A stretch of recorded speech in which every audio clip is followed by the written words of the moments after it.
Hey there, my name is Julie. I'm a housewife in my 40s. Recently, I remarried. My husband's name is Mark. He's 2 years older than me. He was a tenant in the apartment I owned. As I cleaned the apartments, he would say thank you. Gradually, we started making small talk, and it developed into a relationship. I thought you were just a cleaner. I'm already in my 40s. I wasn't stylish just tying back my black hair, so it wasn't surprising I was thought of that way. I was really surprised when I found out you were the landlord. Mark worked while also doing investments as a hobby, and before he knew it, he had missed his chance to get married. I also had a fondness for investments, and we hit it off. It naturally led to marriage. Mark always praised everything about my investments, saying amazing. Not only that, but when I made a simple meal, he would be thrilled, saying delicious. And if I massaged his shoulders, he would look blissfully happy, as if melting away. He's older, but somehow childlike, a pure man. I wasn't of an age to wear a bridal dress a second time, so I felt bad for Mark, who was marrying for the first time. But we didn't have a wedding. Instead, our new home was in a high-rise condo, as Mark had wished. Wow, what a view! Although it was just on the 5th floor of the high-rise, Mark was dazzled by the view of the city. It's so luxurious for just the two of us. So much bigger than my old apartment. He was excited. I had no idea his honest nature would take a complete 180 degrees turn. It started when we invited Mark's colleague to our home. Wow, amazing! Sam stood in the middle of the room, agape. This is your place. It's like a hotel. I've never stayed in such an amazing hotel. Surprise. It's really amazing, right? Mark said, proud as he urged Sam to sit cautiously on the leather sofa. Oh, this is for you, Sam said, handing Mark a cake. Oh, Mark said with a confused smile, thanks. This is the $30 cake they sell near the supermarket, right? There was no need for Mark to say it in such a sarcastic way. Sam shrank back, looking uncomfortable. Thank you for the cake. I really love it. Trying to change the mood, I cheerfully offered Sam a cup of coffee. No worries, Sam took a sip of the coffee, looking relieved. Until now, Mark never joined for drinks, and his lunch was always half-priced meals. He wouldn't even buy a bottle of water. He was really tight with money. So when he suddenly got married and moved into a high-rise condo, I couldn't believe it. Man, you're amazing. Well, yeah, Mark said, lifting his chin and puffing out his chest. Who are those guys who said I'd never get married, huh? No one's going to make fun of me at work anymore, right? My bad, man, your wife's a lucky woman. Mark and Sam were joking around. I was a bit concerned about Mark's attitude, but maybe that's just how guys talk. Sam's voice lowered as he added, but even though the house is luxurious, your wife is pretty plain. Well, she lost you there. I'm not superficial like you. It's normal for a guy in his 40s to marry a woman in her 40s, right? Marrying a cute 20-something is just something from a drama. I couldn't believe my ears. They both laughed as if they meant no harm. Yeah, this high-rise has a gym and even a fancy bar, not like the cheap pubs you guys go to. It's a really stylish place. Want me to treat you to a drink? And with that, Mark and Sam went off to the bar. Mark was showing off in front of his colleague, just for today, just for now. But from that day on, Mark started acting more arrogantly. Oh, you went to that cheap supermarket again. We're high class now. It's embarrassing, so stop it, okay? Mark frowned disapprovingly, checking my purchases and receipts. What bothered me most was Mark's evening drink. He'd always sat by the window, looking down. Oh, the cars look like toys, and the people are so tiny. They don't know they're being looked down upon as they work down there. Mark had completely changed. It felt like a distant memory when we used to buy discounted vegetables at a cheap supermarket and cook together. I was starting to feel uneasy about Mark. Then one day I felt something unfamiliar when I came home. I swallowed hard. Could it be that Mark brought another woman home? I listened carefully and heard laughter from a man and a woman in the living room. My palms were sweaty, even though it wasn't hot. I tiptoed down the hallway, creeping like a burglar, peeking into the living room. The curly-haired woman noticed me and raised her hand. "Oh, Julie, welcome back." "Emily." My tension immediately dissipated. It was Mark having drinks with my sister, Emily. But then why? I hadn't told Mom about the new place, though I did inform her of the marriage. Emily probably heard about the marriage from Mom, but I never expected her to just show up. "You could have told me you were married now. I am your big sis after all. Let me celebrate your marriage at least." Emily, already drunk, leaned on Mark's shoulder. Apparently, Mark had told my mom about our new place during the wedding greetings. I really didn't want to. I had even told Mark beforehand that my relationship with my family wasn't great. But of course, if your spouse's mother asks where you're living, you'd naturally answer. However, my mom's question wasn't just small talk. She probably just wanted something to look down on me for. They must have laughed behind my back, thinking the story of us living in a high-rise was a big lie. "Wow, I'm surprised. I can't believe you actually live in a high-rise. It's so luxurious and spacious. Totally different from our old family home." "Well, yeah, this is high-rise quality. Lucky you, Julie. I'm so jealous." All the while, Emily was touching Mark's arm and thigh excessively. Mark's face lit up with every touch. Julie really moved up in the world from being a fast food wife, Mark. Looking smug, Mark suddenly tilted his head. "Oh, Mark, didn't you know? Julie's ex-husband used to work at a fast food place. She used to go there a lot. It's kind of funny, meeting like that when you're not in high school, right?" "A fast food place, huh? I can't believe you married a guy with such a high schooler job. Your ex-husband was like a freeloader, wasn't he?" "Totally, Mom and I were so worried. We were against the marriage, but you were all, 'I love him. I'm going to marry him like some tragic heroine. You just went off and married without telling anyone." Emily and Mark laughed heartily as they drank their beer. Hearing them mock my ex-husband Joshua made my head feel like it was being squeezed. I wanted to stop the conversation right away, but I couldn't move. Then, after about 5 or 6 years of marriage, your husband suddenly passed away, straight to heaven. Poor Julie, really, you didn't listen to our advice, married some weird guy, and look what happened. At that moment, I raised my right hand high. Emily screamed, snapping me back to reality. My hand was trembling above Emily's head. "Hey, you were about to hit me, weren't you?" Emily's eyes widened in shock. Then she blinked slowly. Suddenly, she seemed weak and leaned heavily on Mark's shoulder. It was scary, the whiny tone in her voice, setting shivers down my spine. "Julie, what were you about to do to your own family?" Mark yelled at me, and I clenched my trembling hand. "I'm sorry, but Emily was." "Shut up. Are you trying to make excuses after making your sister cry? I thought you were a kind woman. I'm disappointed." Emily's sobbing mouth revealed her white teeth. Her overly red lips, certainly laughing, were visible. Mark gently stroked her stiff, curly hair, oblivious to her laughter, enveloping her in kindness. But they were speaking ill of Joshua.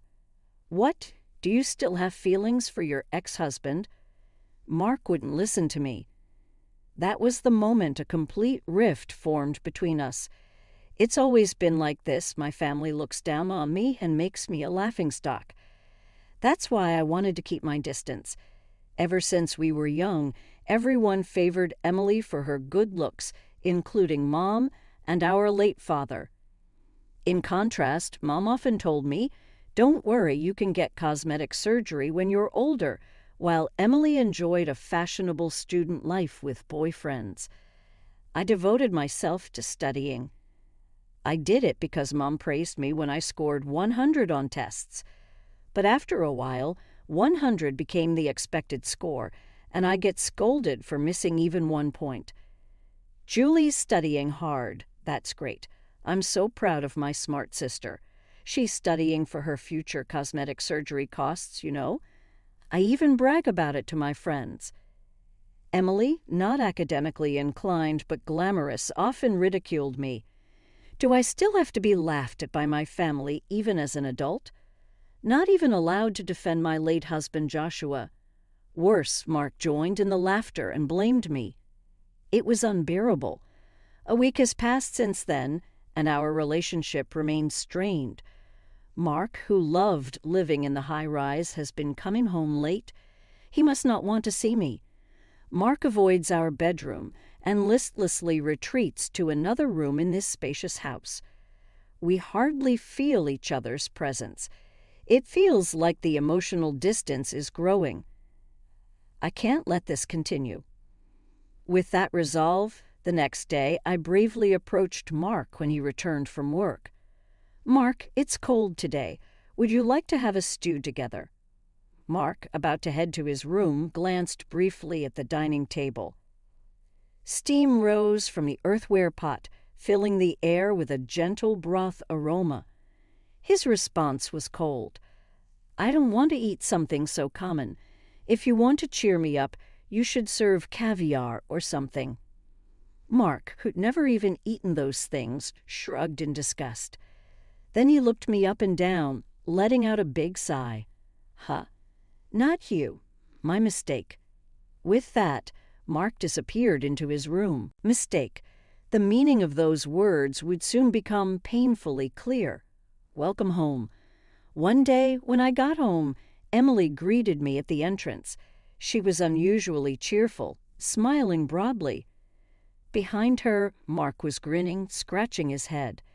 Emily and Mark looked happy, embarrassed as if they had something to say but couldn't quite start. "What's going on? Were you guys drinking and badmouthing me and Joshua again?" "No, that's just your paranoia. As I tried to enter my room, Emily said, 'Oh, wait, sorry, but could you not enter this house anymore?'" What? Mistake. The meaning of those words would soon become painfully clear. Welcome home. One day, when I got home, Emily greeted me at the entrance. She was unusually cheerful, smiling broadly. Behind her, Mark was grinning, scratching his head. Emily and Mark looked happy, embarrassed as if they had something to say but couldn't quite start. "What's going on? Were you guys drinking and badmouthing me and Joshua again?" "No, that's just your paranoia. As I tried to enter my room, Emily said, 'Oh, wait, sorry, but could you not enter this house anymore?'" What? Well, you know right, Mark. "Yeah, Emily, you say it." Emily and Mark were like a shy new couple. "Well, you see, we've fallen in love with each other." Huh. In response to Emily's foot-stomping excitement, I could only offer a deflated reply. "Emily is not a high school girl. No way." "Oh, too bad. Then let's just buy or rent one." "Emily, I'm counting on you." Their earlier brightness vanished, replaced by puzzled expressions. "Hey, I've been a bit confused since earlier, but what do you mean by my house is owned by Julie? Is this place really Julie's home?" Emily asked with a strange smile. "Yeah, sort of. Julie, of all people, is so cheeky. You studied hard to get cosmetic surgery, but in the end, you bought a high-rise instead of spending money on surgery." "No, that's not it." "I get it. It's a loan, right? With a loan you can buy anything expensive, so that's the trick. Don't scare me like that." Emily convinced herself and nodded with crossed arms.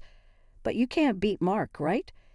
He owns a few apartments on the second and third floors of this high-rise, and he has lots of other lands and apartments." Julie, you're out of his league. Mark looked away guiltily, closing his mouth. But those are mine too. After all, I own this entire high-rise. Huh? But Mark said they were his. Emily's pleading gaze turned to Mark. Emily, I expected a confident Mark, but the real Mark's face was pale and contorted. Mark, Julie is lying, right? Well, that it's like ours as a married couple. Mark mumbled, and I clarified for him. It seems Mark bragged to Emily about properties in my name as if they were his own. Pathetic man. No, that's a lie. The one who lied is Mark. Emily collapsed on the spot, shocked. Julie, of all people, this is a lie. An uneasy Mark with a strange smile apologized. Sorry. His straightforward apology didn't seem to reach the dazed Emily. Unable to stand the heavy atmosphere, Mark started to laugh nervously. Sorry, I don't own anything, but my feelings for Emily are real. I'll always support Emily by her side. Mark, Emily's cheeks turned slightly red. Love over money. No way, that can't be true. So, Emily, how much do you own? Own what?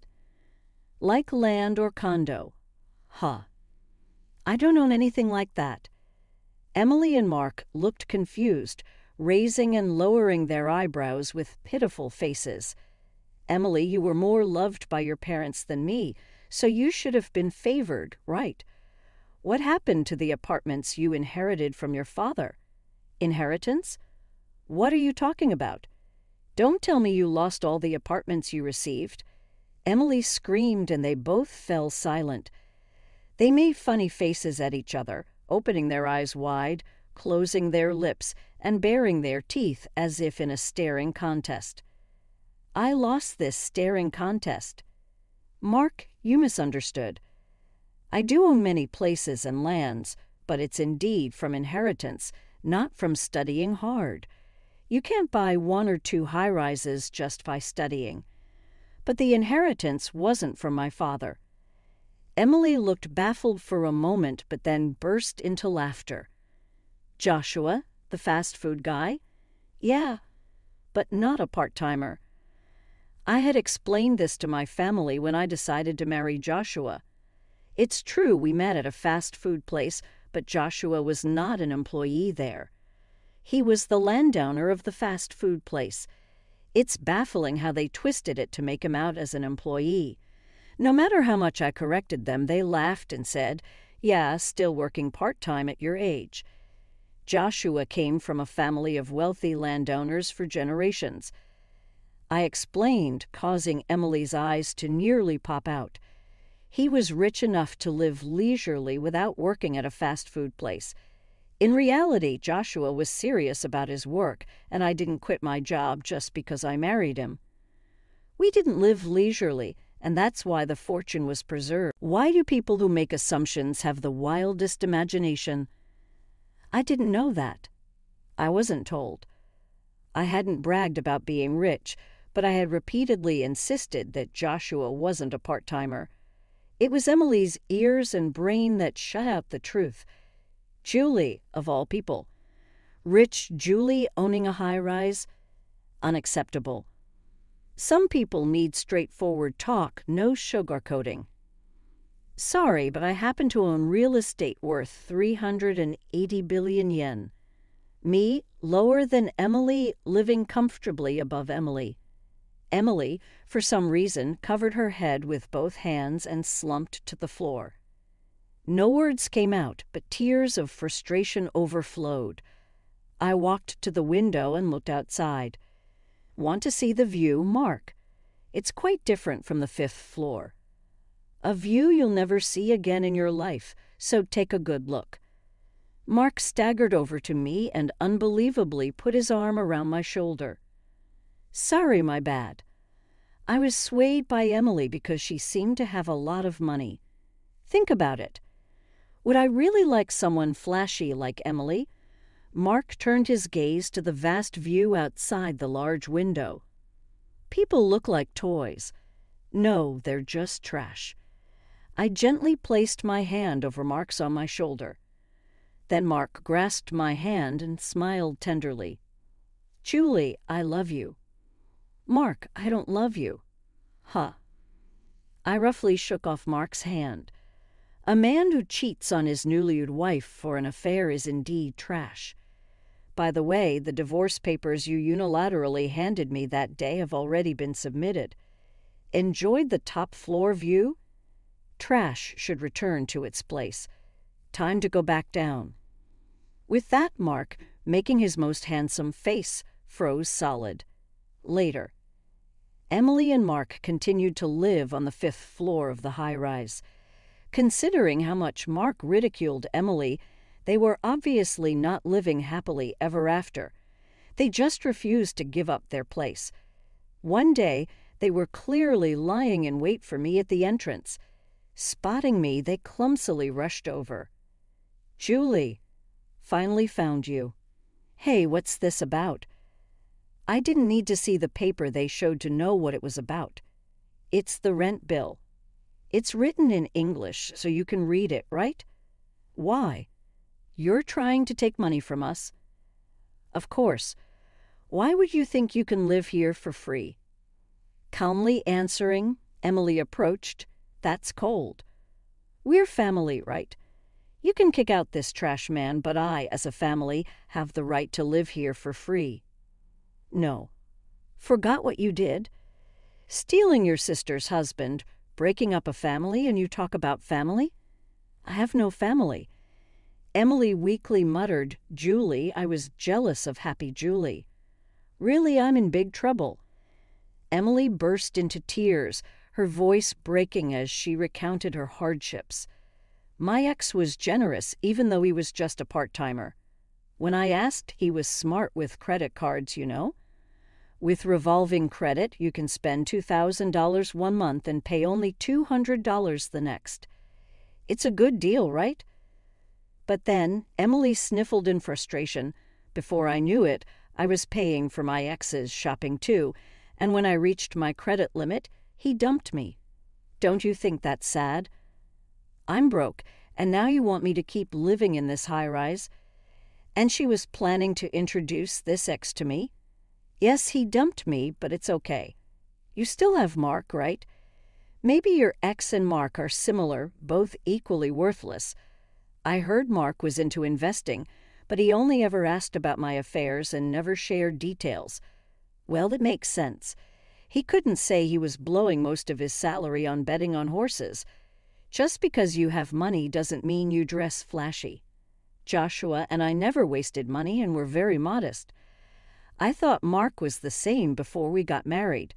He didn't talk much about himself, seemed humble and kind. I was mistaken. When things were strange between Mark and me, I almost fainted when I found a pocket full of betting tickets. Enjoy your life with the Mark you stole from me. Oh, and by the way, the rent is due tomorrow. Don't forget to pay it. That's impossible. If you can't pay, you'll have to leave. Despite my logical response, Emily wailed, but we're family, and Mark, professing his love for me, clung to my feet. This high-rise felt more like a daycare than a luxury apartment. It wasn't my job to discipline these brats. Eventually, Emily and Mark couldn't keep living in the high-rise and had to leave.